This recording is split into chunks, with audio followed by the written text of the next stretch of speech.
Hello, good morning बच्चों। कैसे हैं? आज हम संकरण के बारे में आपसे बात करेंगे। संकरण क्या होता है, ये किस तरीके से ज्ञात किया जाता है, इसको ज्ञात करने के नियम क्या हैं और बहुत ही साधारण नियम से हम इसको निकालना बताएंगे। ये कितने प्रकार का होता है, ठीक है। तो इसको जानने के लिए सबसे पहले हम सारणी में देख लेते हैं। संकरण को इंग्लिश में हाइब्रिडाइजेशन कहते हैं, ठीक है। ये 7 टाइप्स का होता है, 7 प्रकार का होता है। तो इस सारणी में हमने देखो आपको संकरण का प्रकार, निहित परमाणुविक ऑर्बिटल, बंधन कोण, अणु की ज्यामिति और उदाहरण दिखाए हैं। और इन उदाहरणों में जो आपके ये उदाहरण दिए हैं, इन्हीं में कुछ उदाहरणों को लेकर के हम संकरण को निकालने के तरीके बताएंगे और बहुत ही आसान तरीके हैं ये, ठीक है। तो संकरण देखिएगा, आपके कितने प्रकार के हैं? 7 प्रकार के हैं। संकरण की हम परिभाषा भी बता देते हैं। संकरण की परिभाषा क्या है? तो संकरण जब 2 या 2 से अधिक कक्षक जो ऊर्जा में सन्निकट होते हैं, यानी पास पास होते हैं, आपस में जब मिलते हैं तो संकृत कक्षक का निर्माण होता है और यह गुण संकरण कहलाता है। समझ गए? यानी 2 या 2 से अधिक कक्षक जो ऊर्जा में सन्निकट होते हैं, जब आपस में मिलते हैं तो नए संकृत कक्षक बनते हैं और इसका यह गुण संकरण कहलाता है, ठीक है। तो संकरण आपके 7 प्रकार के हैं। कौन कौन से? सबसे पहले sp, sp2, sp3, dsp2, sp3d, sp3d2 और sp3d3, ठीक है। तो ध्यान रखिएगा, ये आपके संकरण के प्रकार हैं। और इसमें निहित परमाणुविक ऑर्बिटल की बात करें यदि हम, तो आप देखिए जैसे sp संकरण है तो s में एक s कक्षक और एक p, चूंकि sp है, ठीक है। इसका जो आबंध कोण या बंधन कोण होता है वो 180 डिग्री होता है। अणु की ज्यामिति की बात करें तो ये रेखीय होती है। कैसी होती है? रेखीय, लीनियर, ठीक है। उदाहरण में आपके BaH2, BeF2, BeCl2, C2H2 और भी बहुत सारे होते हैं। इसी प्रकार दूसरा जो संकरण है वो है sp2। इसमें एक S कक्षक, 2 p कक्षक, ठीक है। और बंधन कोण जो है वो 120 डिग्री का है। त्रिकोणीय समतली इसकी अणु की आकृति होती है और ट्राइगोनल प्लेनर इसको हम इंग्लिश में कहते हैं। BeCl2, BCl3, C2H4, NO3 ion, ठीक है। तो इस तरीके इसमें पाया जाता है। इसके बाद बात करेंगे sp3 संकरण की, तो उसमें एक S कक्षक और 3 p कक्षक होते हैं। आपका आबंध कोण या बंधन कोण जो होता है वो 109°28' का और इसकी आकृति चतुष्फल की होती है, टेट्राहेड्रल। और उदाहरण की बात करें तो CH4, CCl4, ammonium ion, NH4 ion जिसे बोलते हैं, NiCO का होल 4 है और NiNH3 का होल 4 और पूरे पर डबल धन आयन लगा हुआ है, ठीक है। इसके बाद बात करें तो नेक्स्ट जो हमारा संकरण होता है वो DsP2 है। DsP2 का मतलब हुआ एक D कक्षक, एक S और 2 P कक्षक, ठीक है। बंधन कोण 90° का है, आकृति वर्ग समतलीय है और स्क्वायर प्लेनर कहते हैं। उदाहरण आपको NiCN का होल 4 पूरे पर डबल ऋण आयन, COCN का होल 4 होल पर डबल ऋण आयन, PtCl4 मतलब होल करके डबल ऋण आयन, ठीक है। sp3d नेक्स्ट संकरण है, उसमें एक एस कक्षक, 3 पी और एक डी कक्षक होता है। बंधन कोण जो है वो 90 अंश और 120 अंश, यानी ज्यादातर 90 अंश जगह पर पाया जाएगा और एक या दो जगह 120 अंश का भी कोण बनता है। आकृति इसकी त्रिकोणीय द्विपिरामिडीय है, ट्राइगोनल बाइपिरामिडल। और उदाहरण PF5, PCl5, ClF3, XeF2, FeCO का होल 5। ठीक है। इसके बाद sp3d2 है, उसमें एक S कक्षक, 3 P और 2 D कक्षक होते हैं। बंधन कोण 90 अंश का। आकृति इसकी अष्टफल की ऑक्टाहेड्रल होती है। SF6, SeF4, XeF4, CONH3 का होल 6 पूरे पर डबल धनायन, FeCN का होल 6 पूरे पर 4 टाइम्स ऋणायन। इसके बाद नेक्स्ट जो लास्ट है वो sp3d3 है, उसमें एक S कक्षक, 3 P कक्षक और 3 D कक्षक होते हैं। और इसका जो बंधन कोण होता है 90 अंश और 72 अंश होता है। पंचकोणीय द्विपिरामिडीय इसकी आकृति होती है, पेंटागोनल बाइपिरामिडल। IF7, XeF7 उदाहरण है। ठीक है, तो ये हमारे संकरण हैं। अब इनकी डेफिनेशन देखो बहुत ही आसान है, हम अच्छी तरीके से भी डेफिनेशन इस आरडी के द्वारा दे सकते हैं। कैसे देंगे देखो, जैसे एसपी संकरण की डेफिनेशन बतानी है, परिभाषा बतानी है, तो हम कहेंगे एसपी संकरण। देखो बड़ा सिंपल सी बात है, इसमें क्या है, जब एक एस एक पी कक्षक आपस में मिलते हैं तो एसपी संकृत कक्षक बनता है और इसका यह गुण एसपी संकरण कहलाता है। इसका बंधन कोण 180 अंश होता है। आकृति रेखीय होती है और उदाहरण तो आपके सामने दिए हुए हैं। तो इस तरीके से एसपी संकरण के बारे में बात होती है। ठीक है, इसके बाद कौन सा है, sp2 संकरण। तो डेफिनेशन बतानी है, बड़ा सिंपल सी बात है, जब एक एस दो पी कक्षक आपस में मिलते हैं तो sp2 संकृत कक्षक प्राप्त होता है और इसका यह गुण sp2 संकरण कहलाता है। ठीक है, और इसकी बंधन कोण जो होता है 120 डिग्री, आकृति त्रिकोणीय समतली होती है। ठीक है, और उदाहरण आपके सामने दिए हुए हैं सारणी में। ठीक है, वहां से लिख सकते हैं। इसके बाद sp3 संकरण की बात करें, इसकी डेफिनेशन देना चाहें तो क्या कहेंगे, जब एक एस और कितने 3 पी कक्षक आपस में मिलते हैं तो sp3 संकृत कक्षक प्राप्त होता है। इसका यह गुण sp3 संकरण कहलाता है। और बंधन कोण 109 अंश 28 मिनट का होता है। आकृति चतुष्फल की है। ठीक है, तो इस तरीके से इसकी परिभाषा, उदाहरण तो है ही सामने। ठीक है, इसी प्रकार यदि हम बात करें DSP2 संकरण की तो इसकी परिभाषा क्या हो जाएगी, जब एक डी एक एस और दो पी कक्षक आपस में मिलते हैं तो DSP2 संकृत कक्षक प्राप्त होता है। इसका यह गुण DSP2 संकरण कहलाता है। बंधन कोण 90 अंश का होता है। आकृति इसकी वर्ग समतली होती, स्क्वायर प्लेनेट। ठीक है, उदाहरण। इसके बाद हम बात करेंगे sp3d की, तो बहुत सिंपल सी परिभाषा इसकी भी हो जाएगी। क्या कहेंगे, जब एक एस 3 पी और एक डी कक्षक आपस में मिलते हैं तो sp3d संकृत कक्षक प्राप्त होता है। इसका यह गुण sp3d संकरण कहलाता है। बंधन कोण 90 अंश व 120 अंश होता है। आकृति त्रिकोणीय द्विपिरामिडीय होती है। उदाहरण तो दिए हुए हैं। ठीक है, इसके बाद कौन सा संकरण, sp3d2 संकरण। तो इसकी बात करेंगे तो इसकी परिभाषा क्या हो जाएगी, जब एक एस 3 पी तथा 2 डी कक्षक आपस में मिलते हैं तो sp3d2 संकृत कक्षक प्राप्त होता है और इसका यह गुण sp3d2 संकरण कहलाता है। इसका बंधन कोण 90 अंश का होता है और इसकी आकृति अष्टफलकीय होती है। उदाहरण SF6, SeF, XeF4। ठीक है, तो बहुत सारे उदाहरण दिए हुए हैं सारणी में।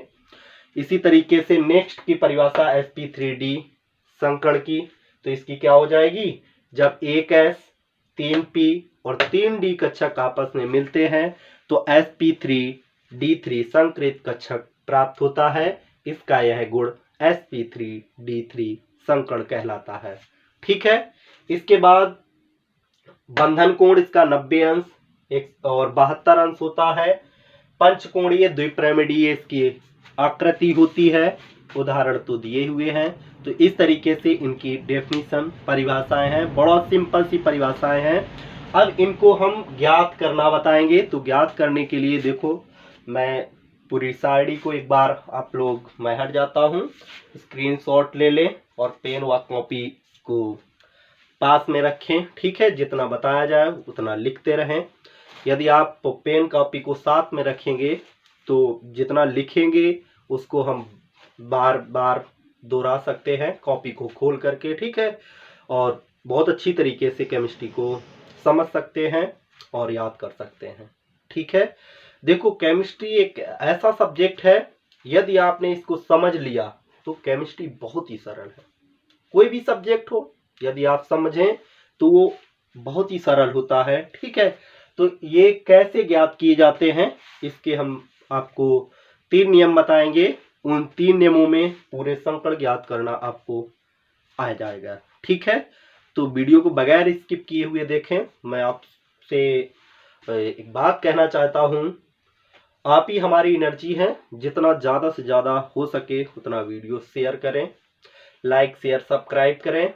लाइक जितना और सब्सक्राइब करते जाएंगे उतनी हमारी एनर्जी बढ़ती चली जाएगी और मैं आपको और बेहतर तरीके से केमिस्ट्री को समझाऊंगा। ठीक है, और जो भी समस्याएं हो आपको, आप कमेंट्स करके बताएं, बिल्कुल भी टेंशन ना लें।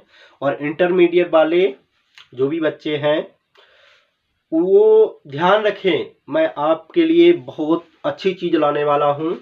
मैं आपके लिए ये समझ लीजिए कि परीक्षा में महत्वपूर्ण प्रश्न की बात जो आप लोग करते रहते हो उसके लिए अनसॉल्व को मैं हल कराऊंगा। ठीक है, तो ये ध्यान रखें, आप लोग हमसे जुड़े रहें। तो इसको ज्ञात करने के लिए यदि हम बात करें तो कैसे ज्ञात करेंगे, इसको स्किप कर देते हैं। पहले हम इतना स्किप कर दें।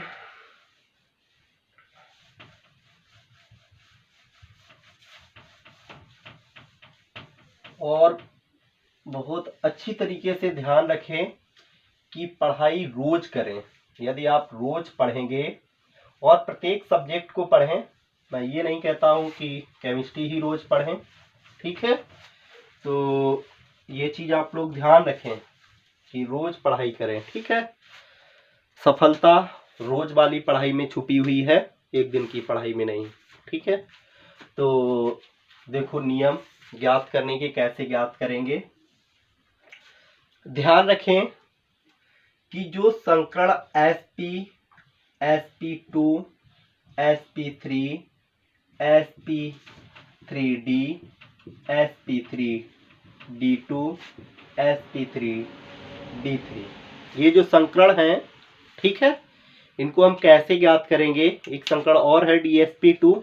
ठीक है, तो वो इस नियम के द्वारा नहीं ज्ञात किया जा सकता है, दूसरे नियम है उसके लिए। ठीक है, तो नेक्स्ट वीडियो में मैं दूसरे वीडियो नियम लेकर के आऊँगा। ठीक है, आसान से नियम के बारे में बात करें और यही आपके सिलेबस में है। ठीक है, तो इन पर बात करेंगे। तो यहाँ पर देखो, इसके सामने हमने लिख दिया 2, इसके सामने 3, इसके सामने 4, 5, 6 और 7। ठीक है, नियम नंबर 1 ध्यान रखें।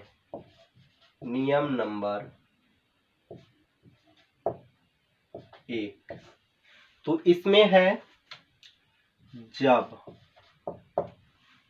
क्या लिखा है, जब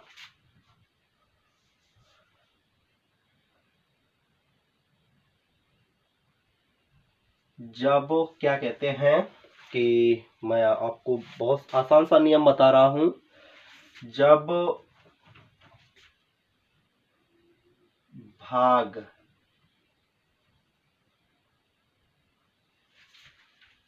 जब हमारे पास ये समझ लीजिए हम भाग करेंगे यहाँ पर। ठीक है, तो कह सकते हैं कि जब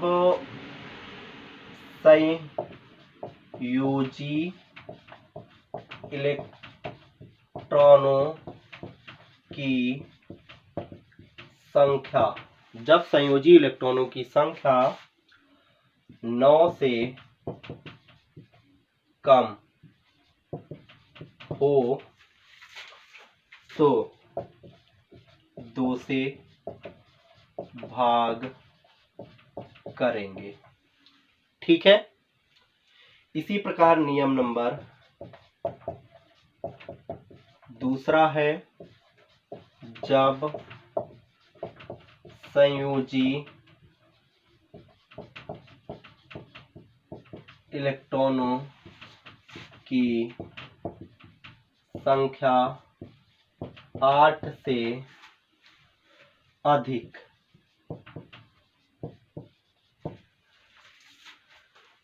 57 से कम हो तो 8 से भाग करेंगे। ठीक है। नियम नंबर तीसरा, जब संयोजी इलेक्ट्रॉनों की संख्या 56 से अधिक हो तो 18 से भाग करेंगे। ठीक है। तो ये चीज ध्यान रखें कि ये 3 नियम हैं। जब हम भाग करेंगे तो भागफल 2, 3, 4, 5, 6, 7 इस तरीके से जब आपके सामने आएंगे, भागफल यदि 2 आएगा तो वहां पर sp संकड़ होगा, 3 आएगा तो sp2 होगा, 4 आएगा sp3 होगा, 5 आएगा sp3d होगा, 6 आएगा sp3d2 होगा और 7 आएगा तो sp3d3 होगा। ठीक है। बहुत आसान नियम है। 3 नियम आप याद रख सकते हैं। संयोजी कोष में इलेक्ट्रॉनों की संख्या 9 से कम 2 से भाग, 8 से अधिक 57 से कम 8 से भाग और 56 से अधिक तो कितने से भाग करना है? 18 से भाग करना है। यदि भागफल 2 आएगा तो संकड़ हमारा कौन सा होगा? sp। यदि 3 आएगा तो sp2, 4 आएगा तो इसी तरीके से 7 तक जब भागफल आएगा तो इस तरीके से संकड़ हमारे निकल आएंगे। ठीक है। देखो हम बात करें BeH2, उदाहरण लीजिएगा BeH2। ठीक है। ये हमने उदाहरण लिया। तो यहाँ पर संयोजी कोष में इलेक्ट्रॉन क्या होते हैं, इसके लिए आप बाउ नियम देखें। और आप बाउ जब नियम देखेंगे तो वहां पर हम इलेक्ट्रॉनों को कोष और उपकोष में भरना सीखेंगे। जब इलेक्ट्रॉनों को कोष और उपकोष में भरा जाता है तो अंतिम जो उपकोष या कोष जो होते हैं वही आपके संयोजी कोष में इलेक्ट्रॉनों की संख्या होती है। ठीक है। अंतिम कोष या सबसेल की बात करें, जितने उनमें इलेक्ट्रॉन होंगे वही संयोजी कोष में इलेक्ट्रॉनों की संख्या होती है। ठीक है। जैसे हम BeH2 की बात करेंगे तो Be बेरिलियम है, परमाणु क्रमांक कितना होता है? 4 होता है। तो इसका इलेक्ट्रॉनिक विन्यास 2,2 सेल में इलेक्ट्रॉन जो भरते हैं। ठीक है।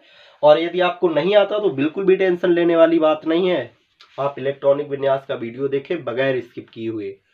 और यदि आपको ना समझ में आए तो 2 से 3 बार रिपीट करके देखें, पेन और कॉपी को साथ में लेकर के रहें। ठीक है। तो लिखते नोट करते रहें, बिल्कुल भी आपको समझ में आने वाला है। बिल्कुल घबराए नहीं, बहुत ही आसान तरीके से आपको सिखाया है। तो यहाँ पर अंतिम सेल में इलेक्ट्रॉनों की संख्या कितनी है? 2। तो यही संयोजी कोष में इलेक्ट्रॉन हो गए। और हाइड्रोजन का परमाणु क्रमांक चूंकि एक ही होता है तो इलेक्ट्रॉनिक विन्यास करेंगे तो 1, संयोजी कोष में इलेक्ट्रॉन एक ही रहेगा। तो यहाँ पर देखो बेरिलियम का 1 परमाणु है और हाइड्रोजन के कितने हैं? 2। ठीक है। इस तरीके से लिख लें। इनके संयोजी कोष में इलेक्ट्रॉन 2 + 2 इंटू हाइड्रोजन का 1 होता है तो 2 + 2 = 2 बराबर कितना हो जाएगा? 4। ठीक है। तो जैसे ही 4 आया तुरंत हम पहले नियम में पहुंच गए, यानी भाग करना है 2 से 4 में, तो कितना आ जाएगा 2 दूनी 4। तो यहां पर क्या बचेगा, कुछ नहीं, भागफल कितना आया 2, और भागफल जब 2 आएगा तो संकड़ उसमें कौन होगा, sp। तो इसमें कौन सा संकड़ होगा, sp संकड़ होगा। बात समझ में आई, ठीक है। नेक्स्ट इसमें दूसरा उदाहरण ले करके देखते हैं, C2H4 को देखते हैं हम, ठीक है।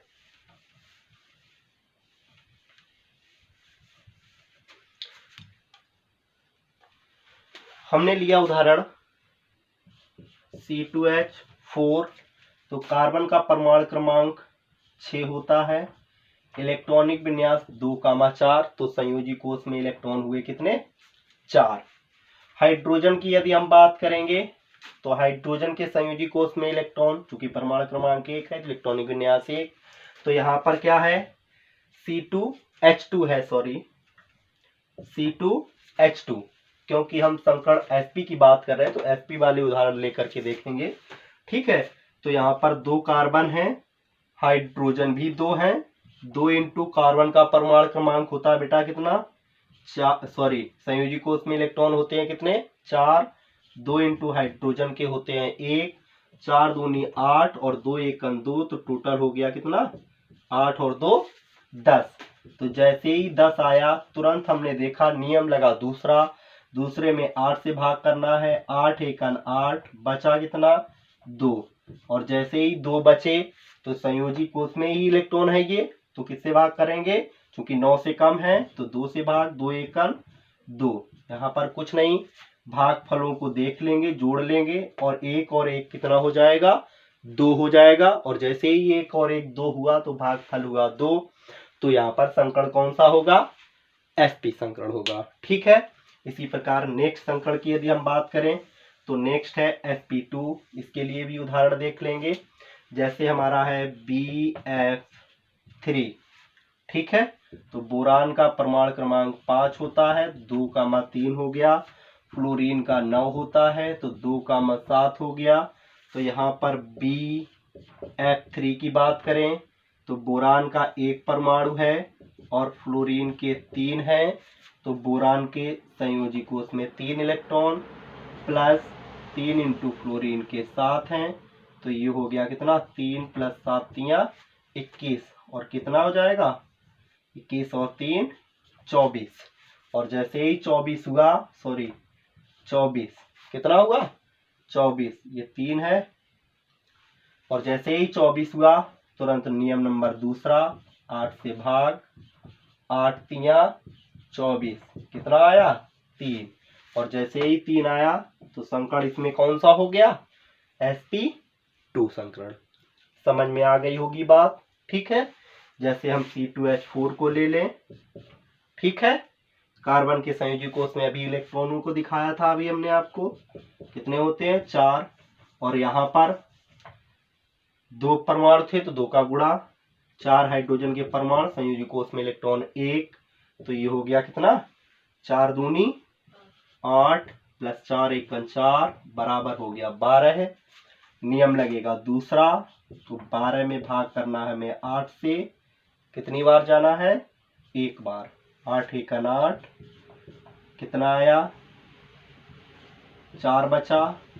पहला नियम लगेगा, क्योंकि 4 संयोजी कोष में इलेक्ट्रॉन जो कि 9 से कम है, तो 2 से 2 दूनी 4, 2 और 1 3 हो गया, और 3 होने पर संकड़ होगा कौन सा sp2, ठीक है। तो इस तरीके से हम संकड़ को निकालेंगे इन नियमों की सहायता से।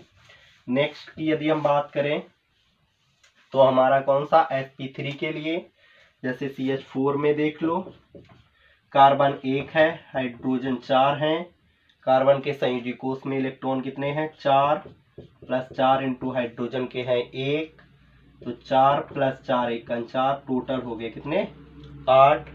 भाग करना है कितने से, पहला नियम लगेगा 9 से इलेक्ट्रॉन कम है तो 2 से, 2 चौको 8 हो गया, घटाएंगे कुछ नहीं बचा, भाग फल आया कितना 4, 4 भाग फल आने पर संकड़ होगा कौन सा sp3, ठीक है।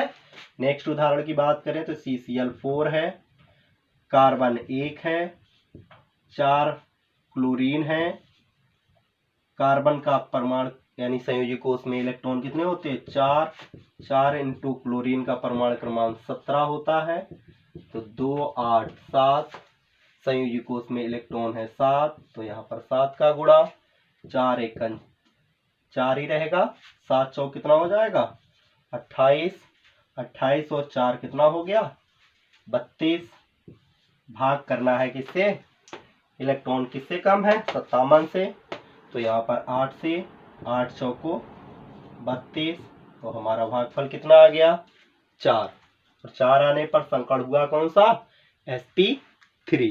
ठीक है। नेक्स्ट संकरण की बात करें तो नेक्स्ट संकरण हम sp3d के लिए बात करेंगे। तो इसमें उदाहरण ये देखिएगा, जैसे हमारा है pf5, ठीक है, तो फास्फोरस का परमाणु क्रमांक 15, 2 8 5 हुआ, संयोजी कोष में इलेक्ट्रॉन 5। फ्लोरीन के लिए बात कर चुके हैं, 9 होता परमाणु क्रमांक, तो 2 7, ठीक है, तो यहाँ फास्फोरस 1 है और 5 फ्लोरीन है, तो इसका हो गया 5 + 5 × 7, तो 5 + 7 = 35, हो गया कितना 40, भाग करना है किससे, नियम दूसरा लगेगा, 8 × 5 = 40, आया कितना 5, तो 5 होने पर संकरण कौन सा होगा sp3d। ठीक है। नेक्स्ट उदाहरण की बात करें तो कोई दूसरा देखना चाहो तो दूसरा भी देख सकते हो,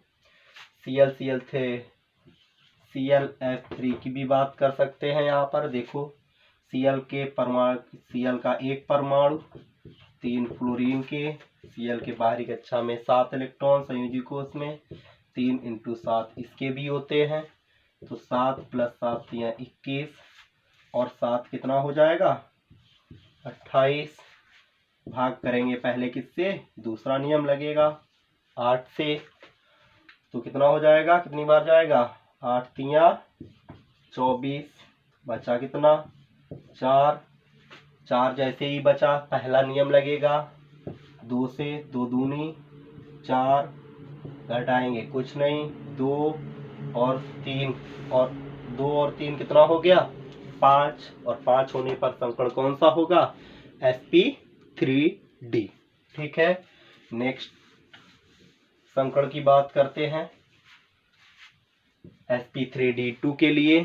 तो sp3d2 SF6 में पाया जाएगा, सल्फर का 1, 6 फ्लोरीन के, S परमाणु क्रमांक 16 होता है, तो 2 8 6, संयोजी कोष में इलेक्ट्रॉन 6, 6 × फ्लोरीन के 7 होते हैं, 6 + 7 6 7 42, और 6 कितने हो गए 48, जैसे ही 48 हुए भाग किससे करना पड़ेगा, दूसरे नियम में, 8 से, 8 × 6 = 48, ये देखो 6 आ गया, जैसे ही भागफल 6 आया तो संकरण हो गया sp3d2। ठीक है। तो इस तरीके से सभी में पाया जाएगा, सभी के लिए निकाल सकते हैं। नेक्स्ट संकरण की बात करेंगे sp3d3 के लिए। IF7 53 होता है, I का परमाणु क्रमांक, इलेक्ट्रॉनिक विन्यास करें तो 2 8 18 18 और 7 होगा। यदि आपको नहीं आता इलेक्ट्रॉनिक विन्यास तो इलेक्ट्रॉनिक विन्यास वाला वीडियो जरूर देखें। 7 है, I1 7 फ्लोरीन है, 7 + 7 × F के संयोजी कोष में इलेक्ट्रॉन 7 होते ही हैं, तो 7 + 7 = 49, और 7 कितना हो जाएगा 56, और जैसे ही 56 हुआ तो भाग करेंगे 8 से, 8 × 7 = 56, ये देखो कितना आया 7, तो संकरण होगा यहाँ पर sp3d3। तो इस तरीके से संकरण हम अणुसूत्र या यौगिक जो होते हैं उनमें इन नियमों को लगा करके संकरण ज्ञात कर सकते हैं। संकरण इस वीडियो में हमने क्या क्या देखा, एक तो संकरण की परिभाषा देखी, संकड़ क्या होता है बताया ना मैंने आपको। फिर से एक बार बता देता हूँ, जब दो या दो से अधिक कक्षक जो ऊर्जा में सन्निकट होते हैं, जैसे ही पास पास आते हैं तो संकृत कक्षक प्राप्त होते हैं, जिसका यह गुण संकड़ कहलाता था। ठीक है, तो और बहुत से 7 संकड़ थे, 7 की डेफिनेशन, उदाहरण, उनका बंधन कोण, आकृति, विशेषकर ध्यान रखें कैसे निकाले जाते हैं। इन 3 नियम, ये 3 नियम हैं। ठीक है, एक नियम और होता है संकड़ को निकालने के लिए, कभी नेक्स्ट वीडियो लेकर के आएंगे उस नियम से रिलेटेड। ठीक है, और ये बहुत ही आसान है, इसलिए जल्दी बात हो गई। ठीक है, तो धन्यवाद। और एक चीज़ विशेष कर ध्यान रखें कि वीडियो को ज़्यादा से ज़्यादा शेयर करें, सब्सक्राइब लाइक करें। ठीक है, और जो भी आपको समस्याएं हैं वो कमेंट्स ज़रूर किया करें। ठीक है, जिससे हमें पता चल सके कि आपको समस्याएं क्या हो रही हैं। ठीक है, तो ठीक है, ओके बाय, सी यू। ठीक है, फिर मिलेंगे और यहीं पर समाप्त करते हैं। जय हिंद।